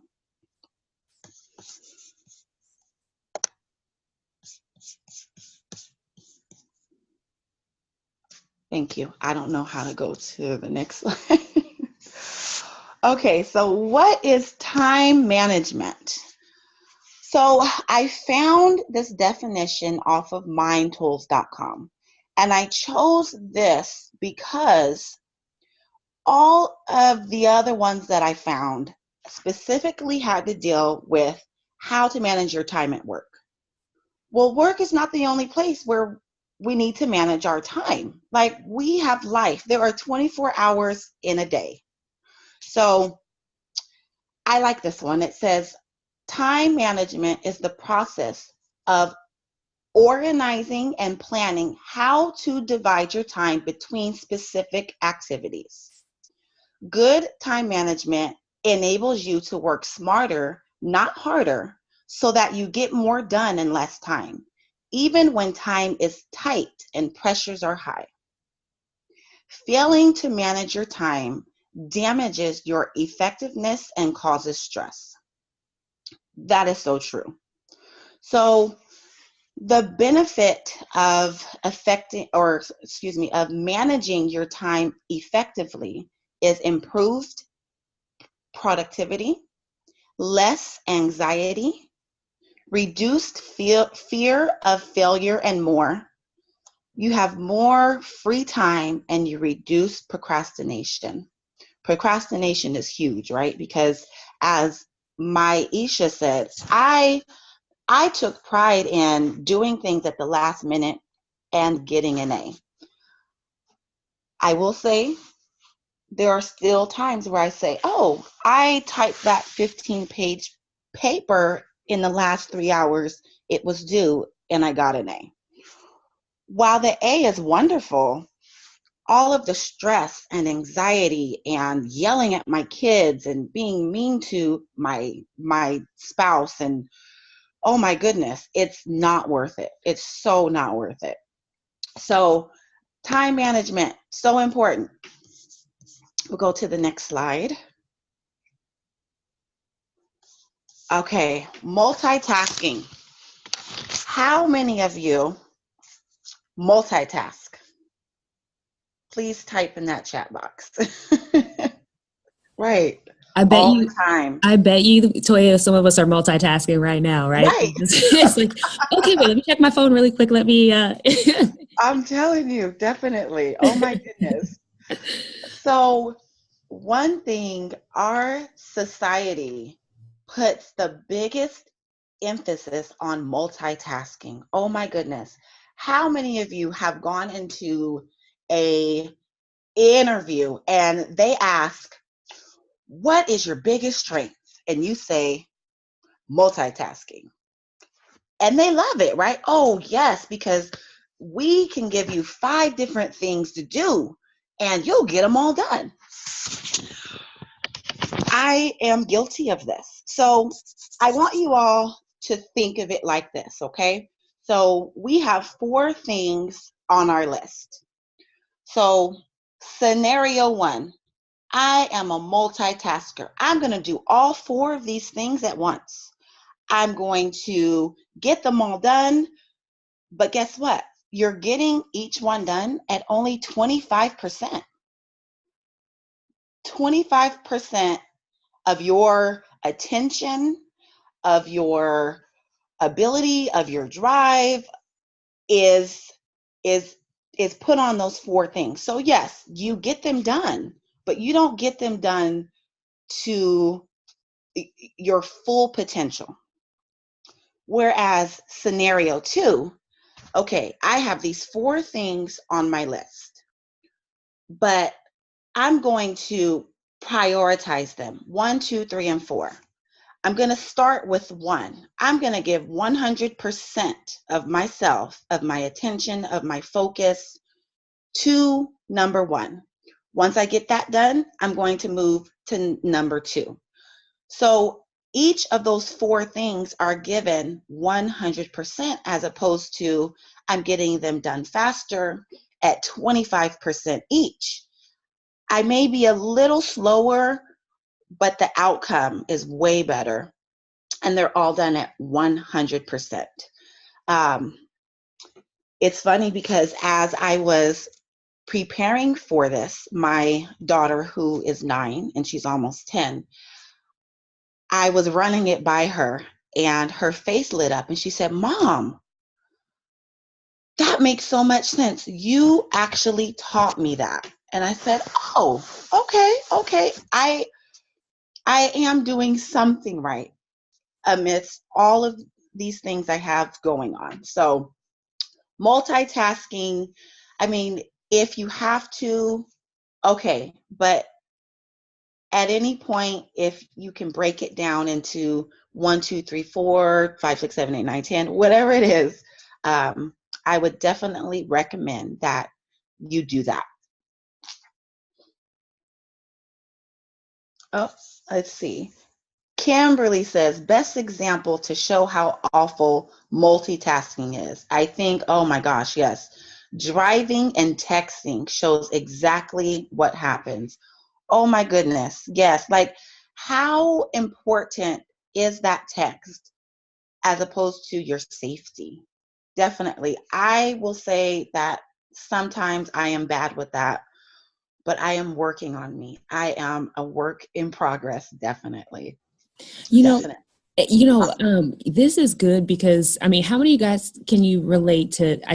We all probably have our phones right now sitting right next to us. We are like right now. I won't lie, I got a text or two while this is happening, right? So, but how many of you feel that, like, that overwhelming sense of urgency in your life where you feel like almost anything that comes your way, you have to immediately jump on, whether it is a text, whether it is the email that came, or whether it's the person who walks over to your desk and says, hey, in the middle of you trying to do what you said, Toya, like, I'm trying to give 100% to this. And someone just came over and said, can you help me with X?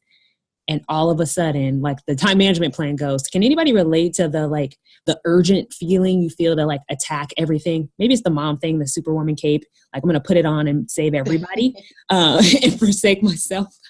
But yeah. Oh yeah. Nikki says, learning to let it sit and say, hold on a minute. Yeah. Oh yes. Yeah. Good Definitely. stuff. I So think important. that's what throws us off our time management, Toya. So I love your plan of, like, let's focus on, make the list, focus on this first. And oh yes. yeah. Oh yes. I've definitely had to learn that completely. I do want to give another example. So this morning, I've been super anxious about this because this is not something I do. This is outside of my comfort zone, right? So I make this plan. Okay, I'm going to get up. I'm going to pray. I'm going to just have some quiet time before the girls get up. I'm going to make some coffee, maybe a little breakfast. And not 15 minutes into when I wake up, both of my girls wake up. Mommy, my throat hurts. Oh, my head hurts. Her nose just starts to bleed. I'm just like, oh my gosh.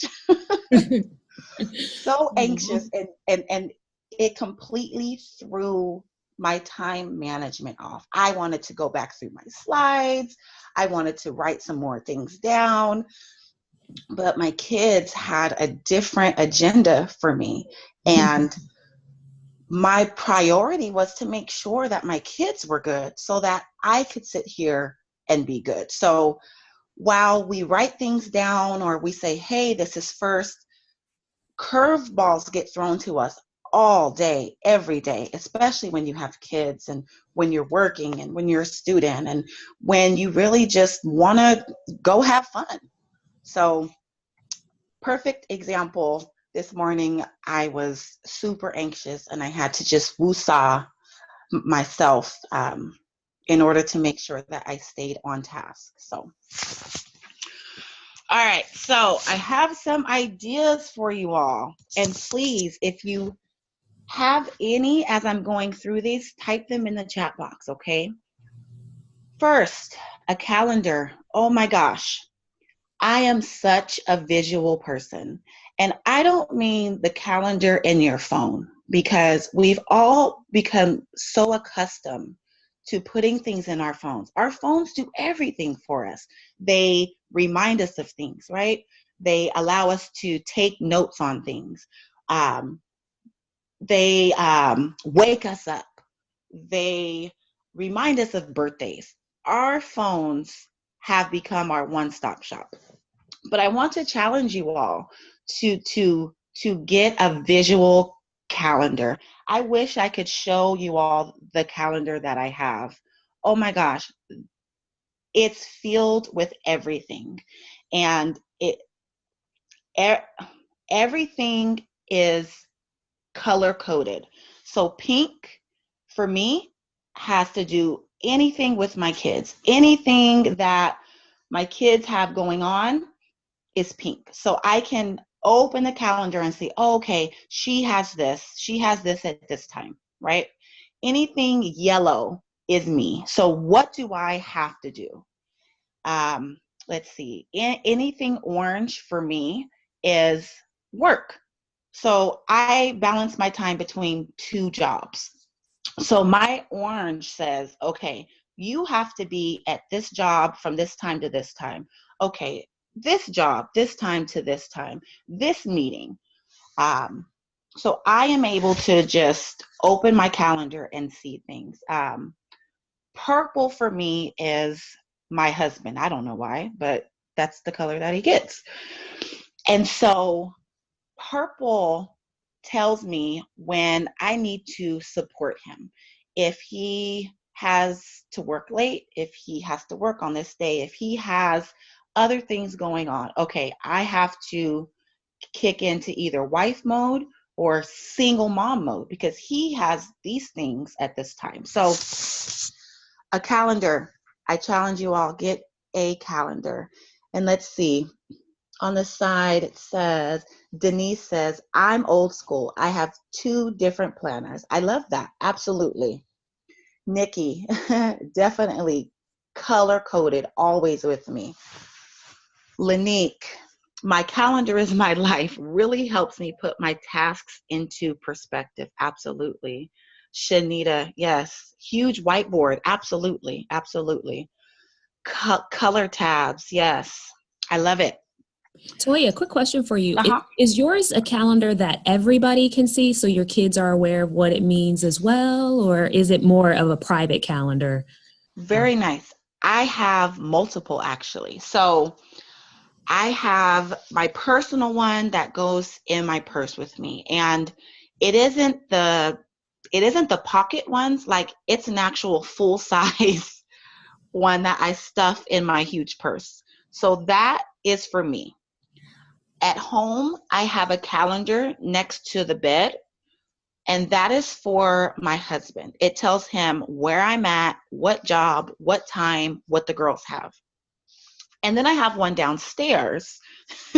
That's for everyone. That is for the kids to look at and see what is going on, what chores they have, where mommy is, because it's really important for me to ensure that my kids know where I'm at, especially since I'm working 2 different jobs, or I go and I study at a coffee shop. It's very important for them to know where I am. So to answer your question, I have probably 3 or 4 different calendars. And also I keep one on my phone.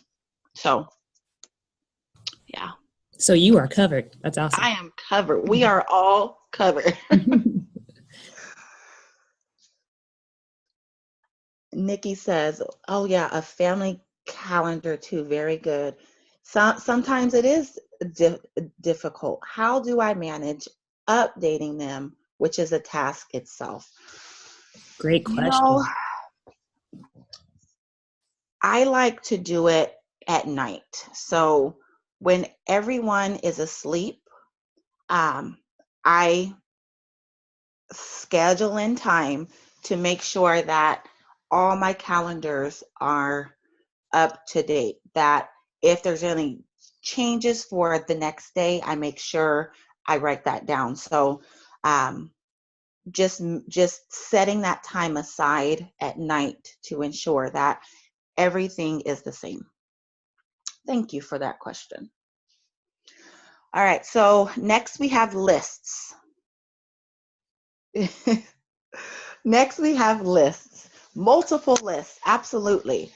I have a work list, I have a home list, I have a grocery list, I have an appointment list, I have a husband list. Oh my goodness, I have so many lists, and I keep them in one place. I keep them in a journal. Anybody who knows me knows that I collect notebooks, and journals. I probably have about, I'm looking at them now, probably about 30, 30. And they are not written in, but they're there in case I need them. I give them to my kids. I give them to my friends, because having lists is so important. And then let's see, notebooks, journals, highlighters. We already talked about that. Reminders in your phone. It is okay to put reminders in your phone, but also have the visual representation of the reminder. Whiteboards, dry erase boards are big in my house too. So they help you just do everything. Sometimes I leave messages for my kids on that. Sometimes I leave messages for my husband because he works nights, and when he gets home, I am already at work. And so it lets him know, hey, can you do this? Can you make sure the dogs eat? Make sure you pick up the kids at this time because I don't get off until 6. So whiteboards are amazing. It sounds like you have a really good like communication plan set up for your life, where you have the various moving parts, but everybody knows where you are, you know where everyone else is, and that handoff, that exchange. Yeah. You have a place for people to look at, what could get done so that everything still gets done and it's not just you feeling like you have all of it, right? At the end of the day.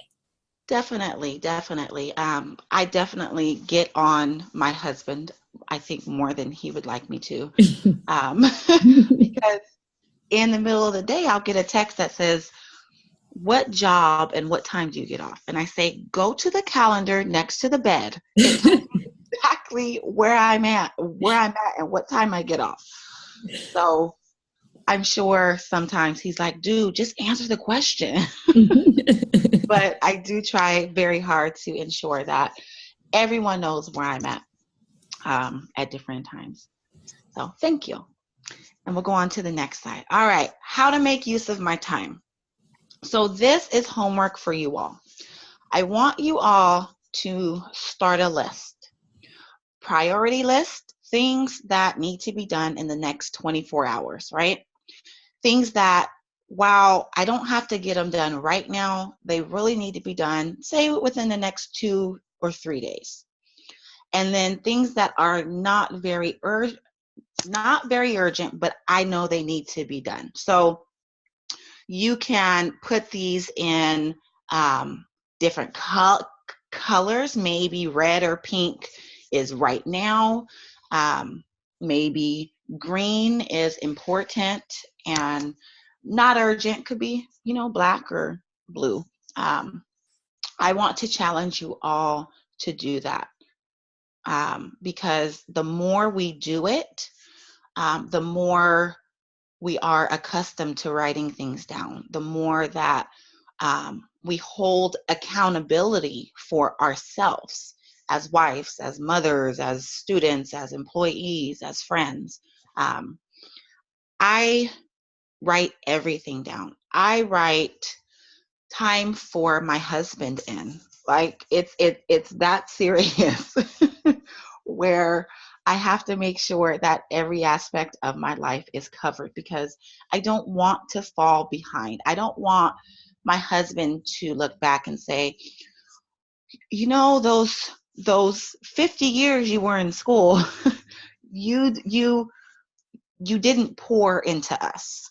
Or I don't want my kids to grow up and say, well, my mom was always at work or always at school and we didn't have very much time with her. I definitely pride myself in, when I get off work, I come home, I cook, and we sit down at the table and we eat and we talk. And then once that is done, I hit the ground running. I am helping with homework. I'm taking out clothes. I'm doing everything to put them in bed. And then when they're in bed, I'm doing homework for myself and things like that. But just writing the things down that I want to do for the day or for the week have definitely helped me to touch on most of it, because we can't be too hard on ourselves when it just doesn't go as planned. And let's go to our next slide. All right, so I want to ask you all, what is your plan? What is your plan? What is step one? Please type it in the chat box if you don't mind. What is your plan to effectively begin managing your time? And then also, if there are any questions, please feel free to type them in the box.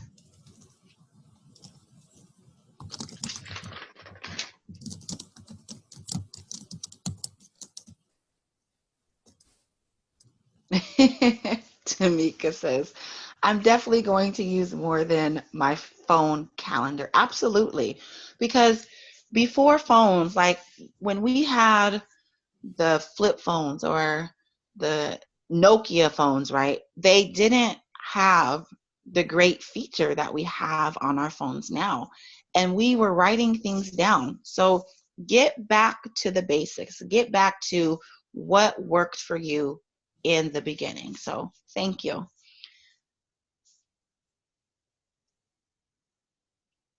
All right, very good. I love the calendar idea. Thank you. I love your idea, Toy. You mentioned, you said you schedule time for your husband. Yes. And it's interesting when we think about our professional careers. I think most of us have had a scheduled one-on-one with our supervisor, or if you're a leader, you've had a scheduled one-on-one with your staff members, or you've had a project that you've had to meet and report out on, and we make time for those, right? Like I am on time for my one-on-one with my manager. I am on time, to deliver that presentation to whatever group. And when you think about your home life and you think about your children, and I don't know if people want to tap in the chat box if you guys agree or you can relate or not, but I noticed that there were times where I wasn't meeting my time with my children, and Yes.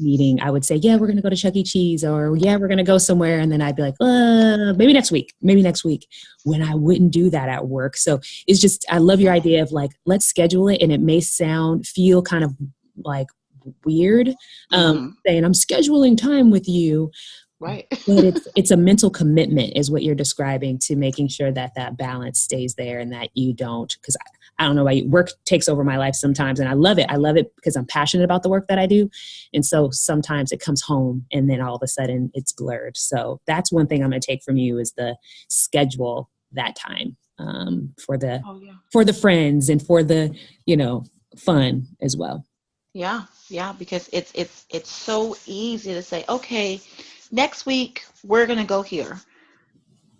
But if you haven't made that time, then how, right? So I like to plan things. I like to write things down. And then when someone else says, hey, let's do this on this date at this time, I can look and say, well, actually, I'm going here. I have plans with my kids. I have plans with my husband.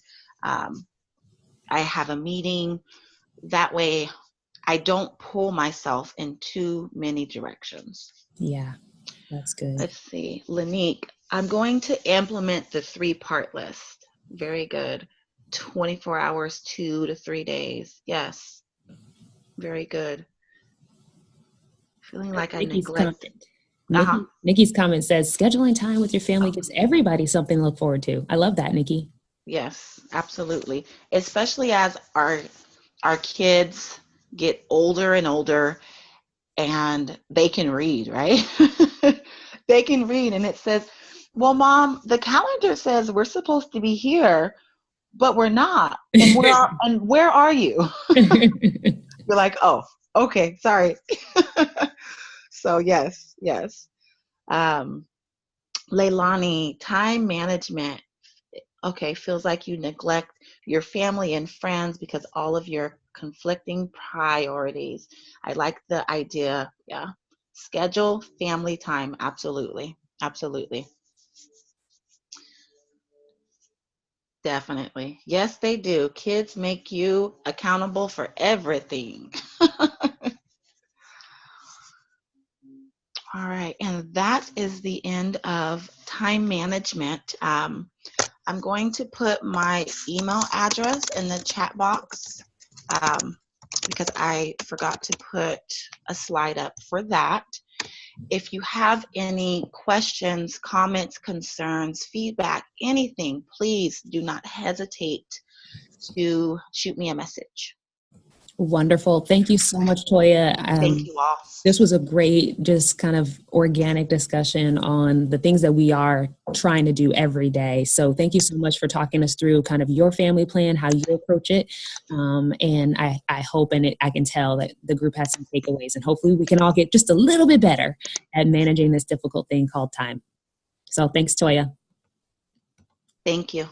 And so that actually wraps up our time together today. I just want to thank our speakers who I've known in various parts of my life, who were so gracious to come today to just share their best practices and their tips.